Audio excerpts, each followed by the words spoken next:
국내에서 신종 코로나 바이러스 감염증 28번째 확진 환자가 발생했습니다. 이번 환자는 단순히 새로 환자가 한 명 나왔다는 것 이상으로 다양한 논란을 낳고 있습니다. 이번 환자가 세 번째 환자와 접촉한 뒤 감염된 것으로 추정되고 있기 때문인데 이게 맞다면 이제까지 14일로 지켜왔던 정부의 잠복기 추정 기간이 깨지는 셈이라 혼란이 커질 수밖에 없습니다. 여기에 우한 지역에 교민을 태운 전세기가 도착했다는 소식까지 전문가와 짚어보겠습니다. 박기수 고려대학교 의과대학 환경의학연구소 교수 자리하셨습니다. 교수님 안녕하세요. 네, 안녕하십니까. 네, 안녕하십니까. 먼저 이번 28번째 확진 환자의 기본 정보부터 좀 짚어보겠습니다. 지난달 22일과 24일 이 이틀에 걸쳐서 3번 환자와 병원에 동행했다까지가 이제 기본 정보인데 네, 그렇습니다. 이렇게 되면 확진이 2월 11일에 됐으니까 잠복기가 16일이 된다는 소리인데 어떻게 된 겁니까?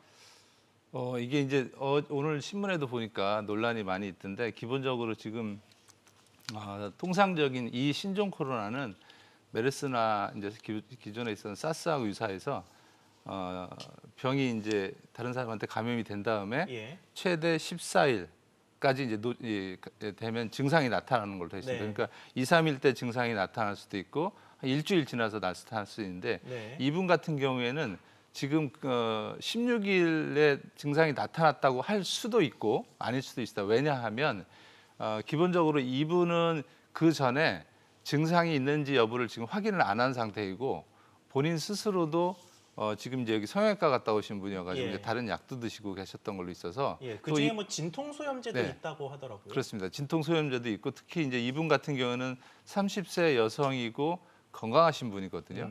근데 지금 의학적 지식으로 보면 이 신종 코로나 바이러스가 경미한 상태를 일으키는 문제가 있어서 예. 본인이 기억 못할 수도 있고 그 다음에 아주 경미할 수도 있어서 이미 이분은 증상이 지나갔거나 약해서 그 이후에 지금 이제 바이러스 검사 이번에 늦게 했기 때문에 예. 이게 시작인지 아니면 마무리 단계인지 모르는 상태이기 때문에 그러니까 잠복기는 14일이 지켜졌지만 네. 확진이 그냥 검진을 늦게 받아서 16일이 된 것처럼 보이는 것일 가능성이 있다. 예, 뭐 그럴 이런 수도 식의 있고 얘기인 거예요? 아까 전자로 질문하셨듯이 이미 16일 상태 아주 예외적인 상황 어제 국립중앙의료에서 밝혔지만 예외적인 상황일 수도 있습니다. 그런데 지금 현재로서는 그걸 확답하기는 굉장히 어려운 상황입니다.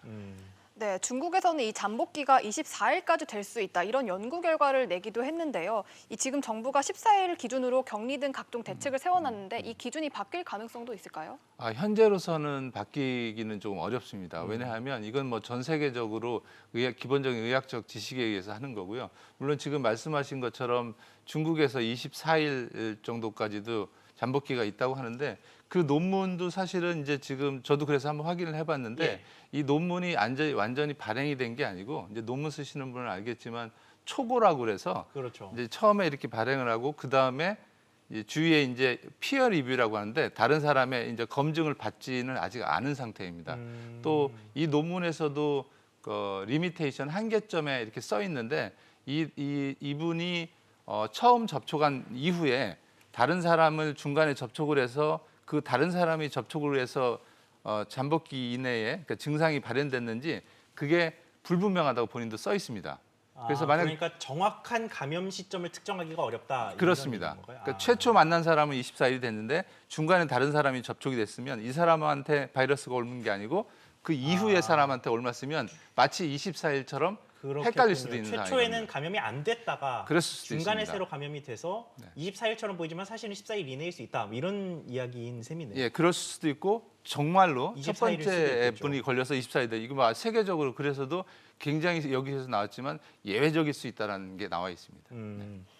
알겠습니다. 그리고 28번째 환자 검사 상황을 좀 보니까 잠복기 종료 시점에 실시한 PCR 검사에서 뭐 양성도 아니고 음성도 아닌 애매한 결과값이 나왔다. 뭐 이런 식의 이야기가 있더라고요.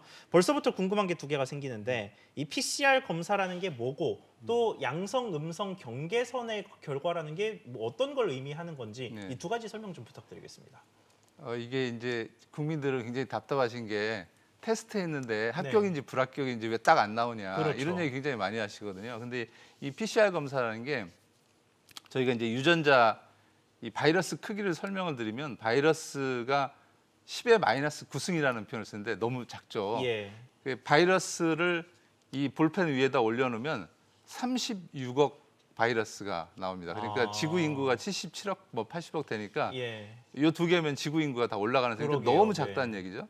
그러니까 안 보입니다. 안 보여서 전자현미경으로 이걸 계속 확대를 시켜서 확인을 해야 되는데 그래서 이 PCR 검사라는 게 말은 어렵지만 유전자 증폭 검사라고 합니다. 그래서 사람의 몸에서 빼내서 그 유전자를 1승, 2승, 3승, 4승 해서 34승이나 35승을 해야 예. 유전자가 보일까 말까 하는 상황인데 그렇겠네요. 이분 같은 경우에는 유전자 조각이 긴 것 같기도 하고 아닌 것 같기도 해서 예. 검사를 여러 차례 왔다 갔다 하다가 마지막에 그래도 한 번 더 해보자 해서 양성으로 나온 거고요. 그 말은 이분은 지금 현재로서는 몸에 바이러스가 굉장히 아주 미미한 상태로 적게 있다. 남아 있다 뭐 네, 이런 네, 얘기인 네. 거네요. 아. 그래서 이 특정이 이제 뭐 걱정할 수준은 아니라는 게 이제 현재의 결과입니다. 네.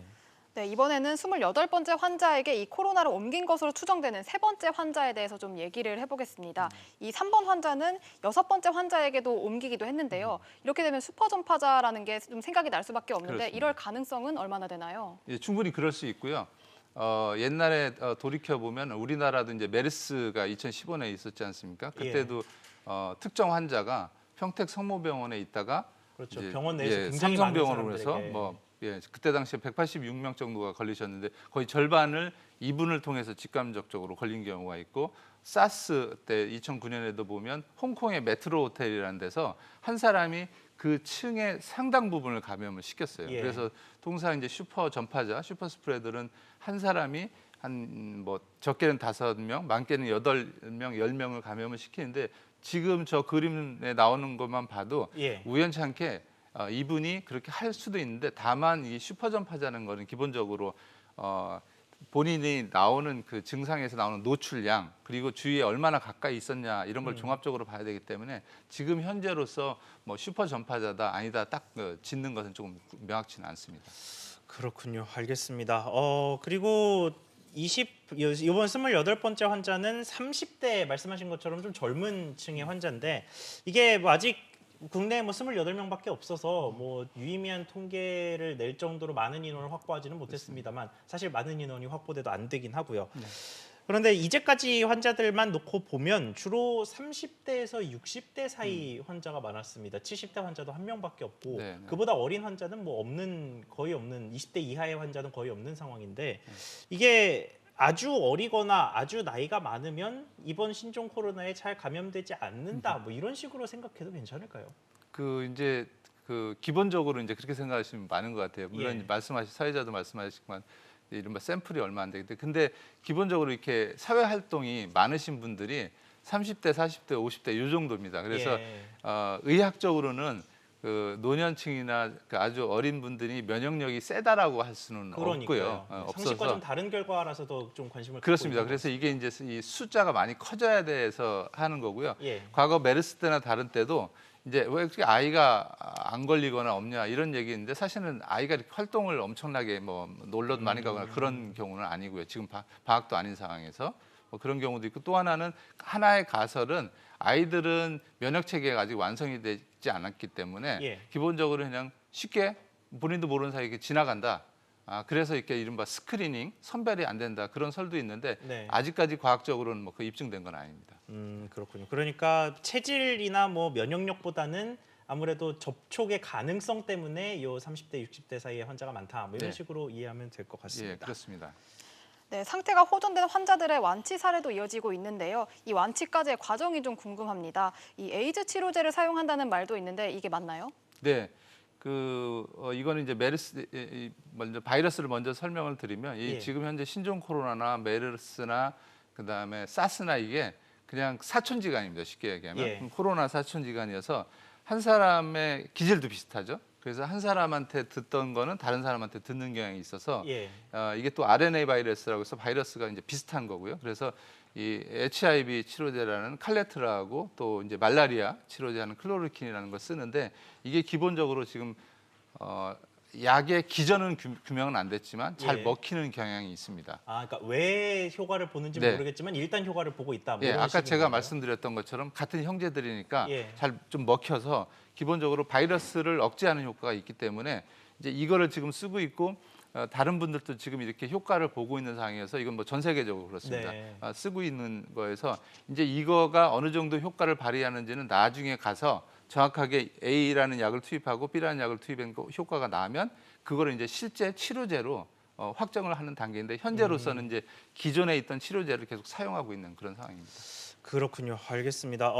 그리고 중국으로 넘어가 보면 중국 쪽에서는 신종 코로나 바이러스를 일종의 뭐 중증 질병 뭐 이런 식으로 분류를 하고 있더라고요. 실제로 뭐 환자들의 상태가 심각한 경우 중증 환자나 혹은 사망하는 사례까지도 좀 많이 등장하고 있는 것 같은데 단순 비교는 좀 어렵겠습니다만 우리나라에서는 뭐 사망에 이르는 사람은 당연히 없었고 또 질병관리본부의 설명을 들어봐도 뭐 중증이어서 좀 상태가 많이 안 좋은 환자가 있다는 소식도 뭐 그렇게 많이 들려오지는 않고 있거든요. 그래서 이게 뭐 어떤 이유 때문에 중국에서는 중증으로 나오고 우리나라에서는 좀 경증으로 계속해서 이어져 가고 있는지 뭐 이유를 좀 설명해 주실 수 있을까요?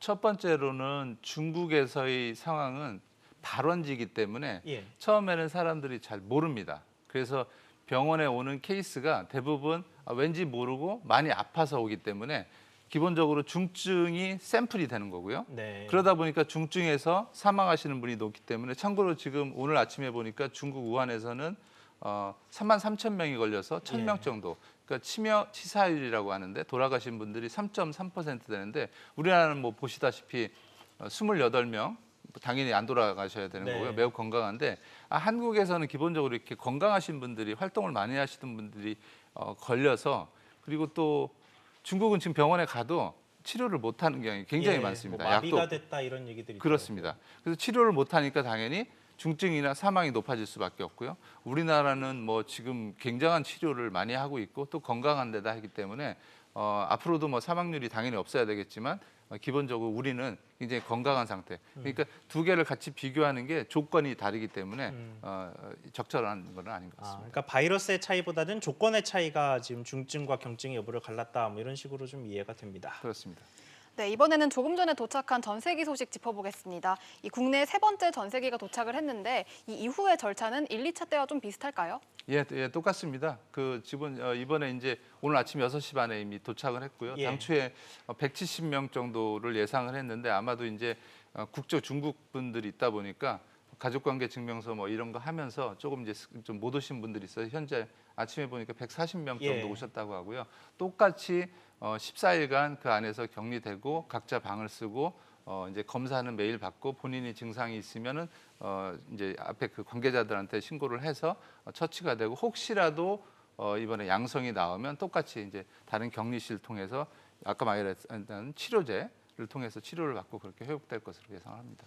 네, 그리고 과거 이제 1차와 2차로 지금 그 국내에 들어왔던 우한 교민분들 같은 경우에는 이 보건당국이 14일을 아까 저희가 논의했던 14일의 잠복기를 기준으로 이 그 생활 기준을 정해놨기 때문에 조금 뒤면 며칠 뒤 이번 주말이 되면은 이제 그 수용 시설에서 나와서 일상으로 돌아가게 된다라고 하더라고요. 그런데 뭐 앞서 드렸던 질문과 좀 비슷한 맥락이기는 합니다만 이 2주간을 보낸 의심 환자는 자가격리를 무조건 풀어주고 일상으로 돌아가도 된다라고 하는 이 보건당국의 기준을 계속해서 유지해도 괜찮을 거라고 보십니까?